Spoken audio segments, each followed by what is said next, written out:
All right, check this out. We got our hands on a leaked internal memo from MrBeast, the Willy Wonka of YouTube. And let me tell you, this thing is basically a roadmap to building a whole online empire. We're talking about the guy behind those crazy viral videos with millions and millions of views. And today we're going to break down his secrets, see how he does it. But here's the thing. This isn't just for people trying to make it big on YouTube. This is about understanding how to get people hooked, strategic thinking, and how to build a team that just crushes it. It's wild how this memo goes way beyond just YouTube tips. It's like getting a look inside MrBeast's head, seeing how he tackles anything. We're talking about being obsessed with data, having that A-player mentality, and building a whole culture around taking smart risks. Yeah. There are lessons here for anyone in a creative field, especially if it moves fast. Yeah, exactly. It's like we're sneaking into the control room of a viral hit factory, ready to see how they make the magic happen. Absolutely. Let's do it. Okay, so the memo starts with MrBeast's core philosophy, and right away you can tell. This guy, he's not playing by the old media rules. He's all in on YouTube, calls it the future of entertainment. But it's not just about making good videos. It's about making the best YouTube videos out there. Which means you got to understand how YouTube works, the whole ecosystem. That's a really important point because it shows how success on YouTube depends on these specific things. The way people act on the platform, the numbers. He's looking at stuff like click-through rates, how long people watch a video for, what percentage they actually watch. Those numbers tell you if a video is really hitting the mark. So it's not just about having a cool idea. It's about knowing what makes people click, watch, and share. Almost like it's a science. Exactly. And speaking of A-players, MrBeast is all about having people around him who are just as obsessed with being the best. He even calls out what he calls C-players, the ones who aren't fully committed. He says they're basically poison to the whole company culture. It's interesting. Makes you think about your own experiences. Are you working with people who push each other to be better, or are you just settling?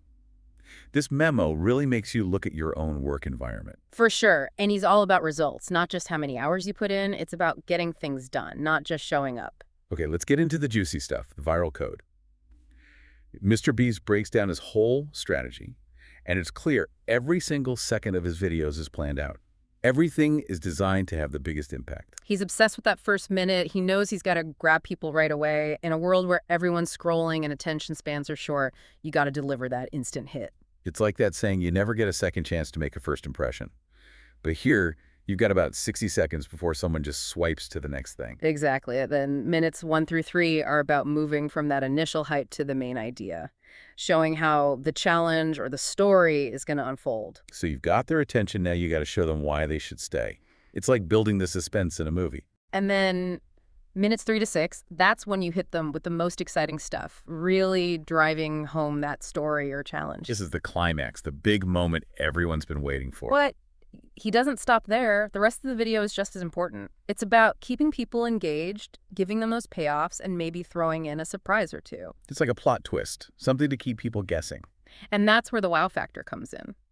This is what separates MrBeast from everyone else, doing things no one else can, creating something spectacular that people remember. Like lifting a house with a crane or filling a pool with ramen noodles. Yeah. It's not just about being bigger and better. It's about being different, creating moments that people talk about and share. And it's interesting, even though the wow factor is about spectacle, MrBeast is smart about it. Those moments, they're not just random, they fit the whole idea of the video. That's what's so cool about this memo. It shows that going viral isn't just luck. It's about understanding how to create those shareable moments. Yeah. It makes you think about how you can do that in your own work, even if you're not making videos. Absolutely. It's about finding your own wow factor, that thing that makes you stand out. And this memo gives you the tools to start thinking about that. So we've seen how MrBeast makes those viral hits, but this memo doesn't stop there. It gets into what it actually takes to build a career at his company. And let me tell you, it's not for everyone. Yeah, he doesn't sugarcoat it. He describes this work environment that's intense, super fast-paced, things are always changing, and it's not just about putting in your hours, it's about being obsessed with pushing YouTube to its limits. And it's clear he's looking for more than just employees. He wants partners, people who are ready for this crazy ride. He talks about how fast the company's growing and how they need leaders who can handle the chaos, people who actually thrive under pressure. Yeah, he specifically mentions the kind of people he wants. Hardworking, obsessive, coachable, intelligent, and grinders. The kind of people who just get stuff done. But here's what's interesting. He doesn't believe in that whole corporate ladder thing. Forget about waiting your turn or those yearly reviews. It's about showing what you can do, taking on more and more responsibility, proving you're essential to the team. Yeah, he even encourages people to be direct. Like, if you Gotcha. want to be a production manager, he says go straight to James, the head of production, and ask him, why do I suck? I love that. It's about wanting honest feedback, figuring out your weaknesses, and actively working to improve. No BS, just straight up, here's what I need to learn. And apparently James will give you a list of skills to master. And if you do it, the opportunity is yours. It's refreshing, such a transparent approach. Definitely. It shows they value action, not just talk. You're judged on what you bring to the table, not your resume or how long you've been there. And he is super upfront about the rewards. The more responsibility you take on, the more you handle, the more you earn. Exactly. It's not about feeling entitled. It's about showing your value and then getting rewarded for being a key player in a company that's blowing up. And he makes it clear this isn't just a stepping stone.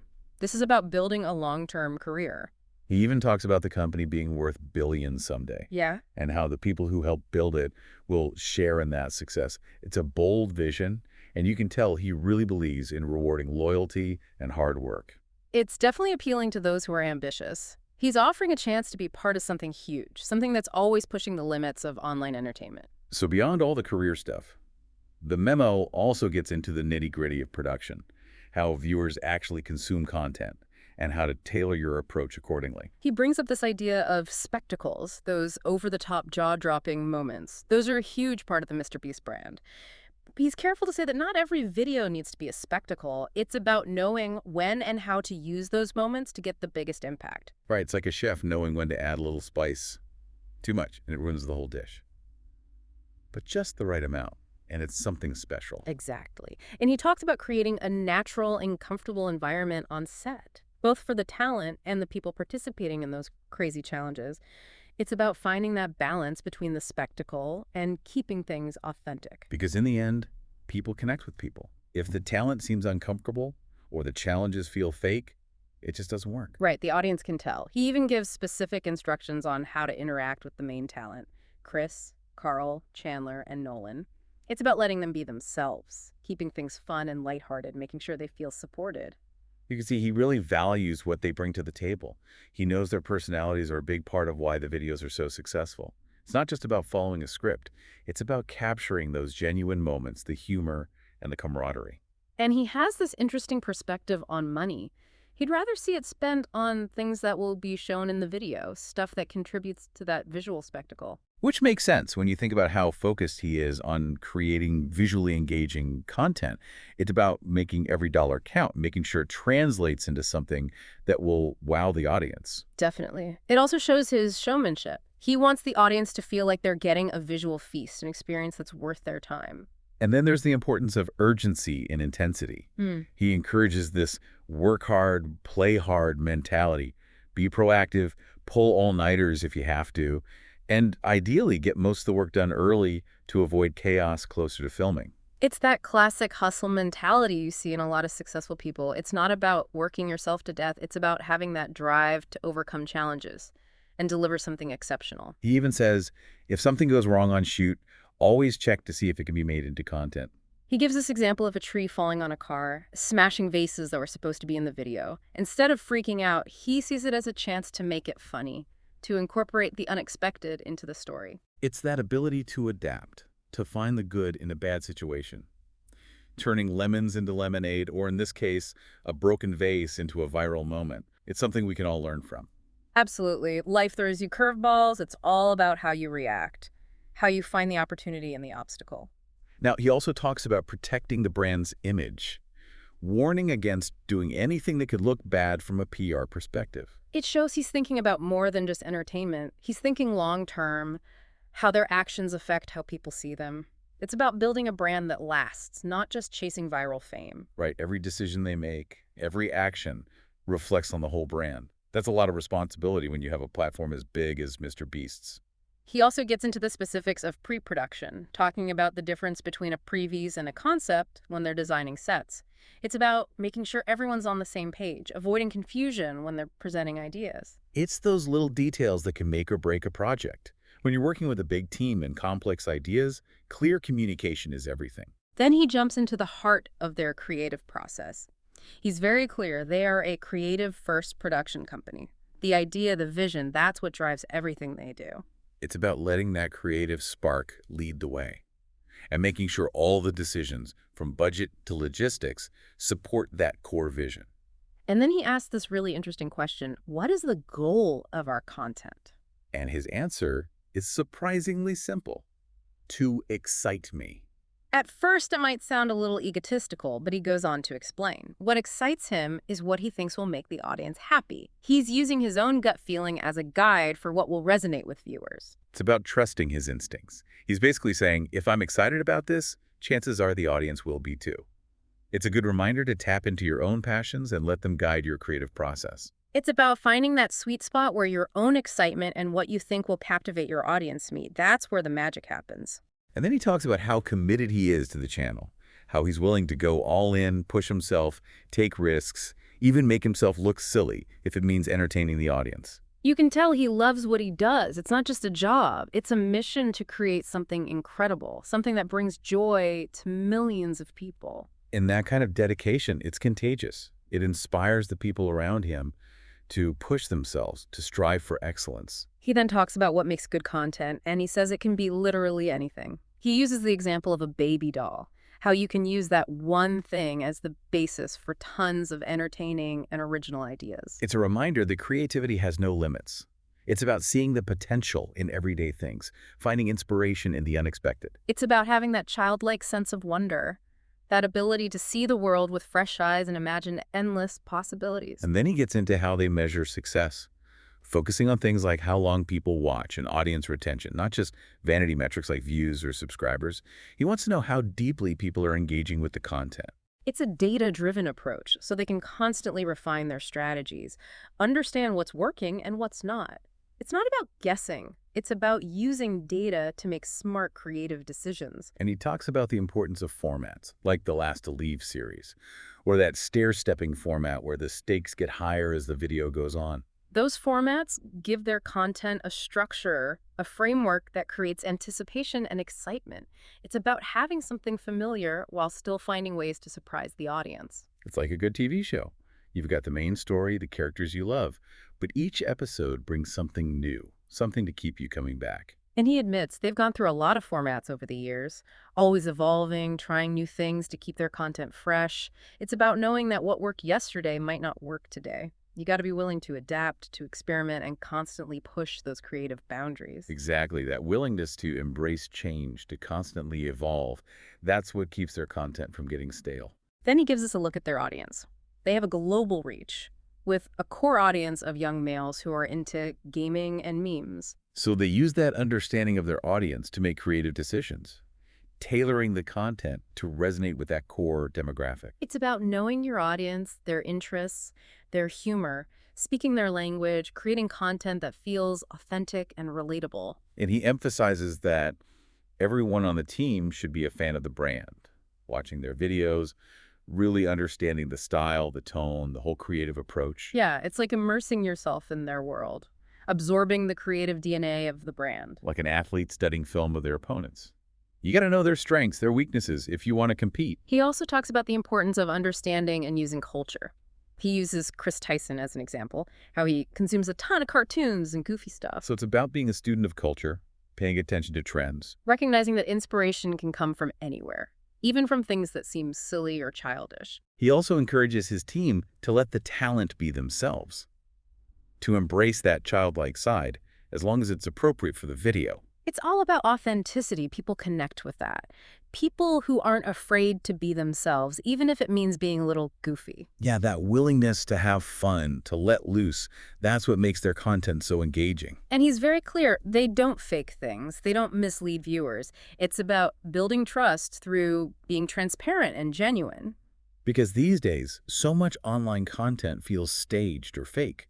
Authenticity is refreshing. It's about building a real connection with the audience. And he encourages his team to get feedback on their ideas, refine their concepts, to make sure they're creating the best possible content. It's about recognizing that creativity is a team effort. Harnessing the collective wisdom of the group. He then talks about wanting to get famous people in their videos, which makes sense. He wants to reach more people, create even more buzz. It's a smart move, using the power of celebrity to amplify their reach.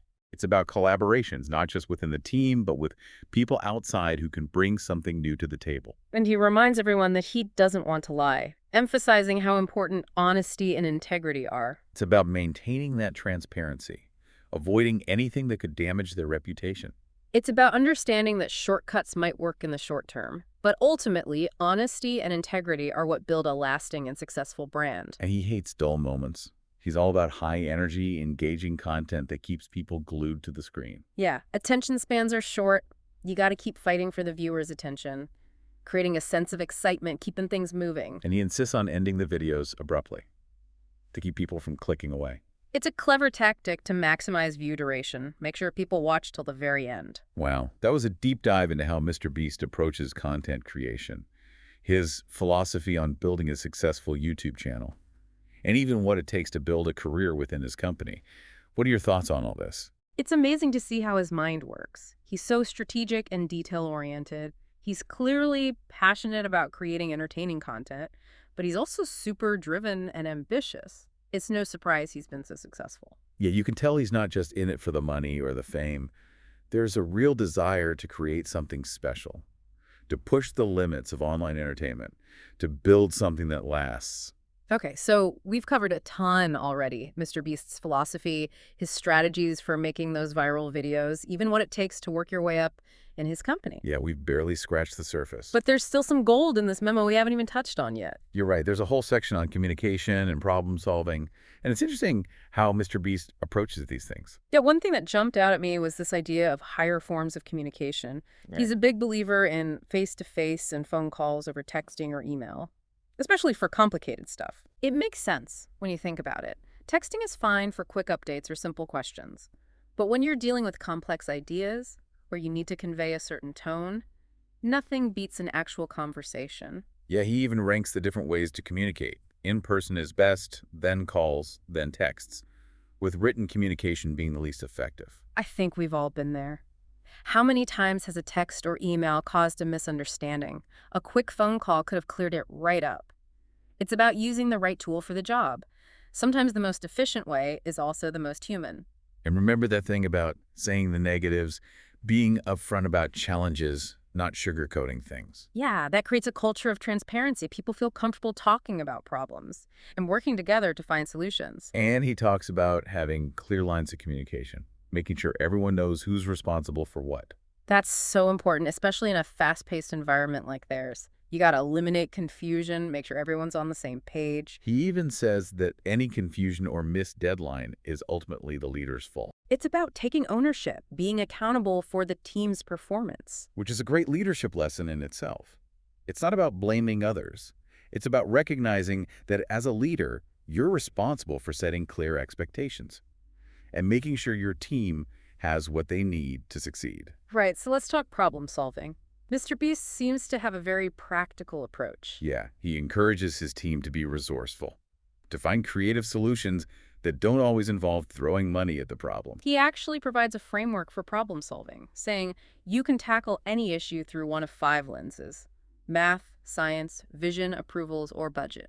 I like that it gives you a structure, a way to break down a problem into smaller pieces. It's about taking a step back, analyzing the situation, and then figuring out the best way to move forward. And his mantra, creativity saves money. It's about finding innovative ways to do things within budget, not always assuming that more money is the answer. It shows how resourceful he is, his belief in being clever and finding workarounds. He gives the example of needing a helicopter for a shoot. Instead of just renting one, which is super expensive, they found a company that would let them use one for free in exchange for product placement in the video. That's thinking outside the box, finding a win-win situation. It's about leveraging your resources, negotiating, always looking for opportunities. And this never-give-up attitude, it applies to everything. He wants his team to be persistent, explore every option, find a way to overcome any obstacle. He tells this story about trying to get a certain celebrity for a video. They were rejected at first, but instead of giving up, they came back with a better pitch and eventually got the celebrity on board. It just shows the power of not giving up and finding creative solutions. It's a good reminder that even when you face setbacks, it doesn't mean it's over. Sometimes you just need to look at things from a different angle and keep pushing forward. This ties into his focus on always learning and growing. He wants his team to keep expanding their knowledge, taking on new challenges. He encourages them to work on multiple projects at the same time, get exposure to different parts of the business, always look for ways to learn and improve. It creates a really dynamic environment where people are encouraged to experiment and take risks. Yeah, a culture of curiosity and a thirst for knowledge. He even says everyone should have a basic understanding of all aspects of production. Even if it's not their main area of expertise, he wants everyone to be well-rounded, able to contribute in different ways. He uses the example of learning how to hold a camera, even if you're not a camera person. It's about being a team player, stepping in when needed, having a broader view of how everything works together. So what's the big takeaway from all this? What can we learn from Mr. Beast's playbook? I think the biggest takeaway is that success isn't just about a good idea. It's about having the discipline, the strategy, and the drive to make that idea a reality. It's about building a team of passionate, talented people who share your vision and are willing to put in the work. It's about creating a culture of communication, collaboration, and continuous learning, where everyone feels empowered to share their ideas and push the limits. It's about being resourceful, creative, and finding those innovative solutions. Even when you face challenges or limited resources. And most importantly, it's about never giving up, always striving for excellence, and constantly pushing yourself and your team to be better. Mr. Beast's success is proof that these principles work. His approach to content, team management, and problem solving. It's a valuable lesson for anyone in a creative field or anyone who wants to achieve great things. This memo, it's a fascinating look inside the mind of a visionary, someone who's not only changing the entertainment industry, but also redefining what it means to be successful in the digital age. It's a reminder that hard work, innovation, and understanding your audience can lead to amazing results. But it all starts with a clear vision and the drive to make it happen. So that wraps up our deep dive into the Mr. Beast Memo. We hope this gave you some insights into his approach to content creation, building a successful team, and achieving those seemingly impossible goals. But before we go, we have a question for you. What's your wow factor? What makes you stand out? What unique skills and perspectives do you bring to the table? And how can you apply some of the things we've talked about to your own work, your own creative projects, even your personal goals?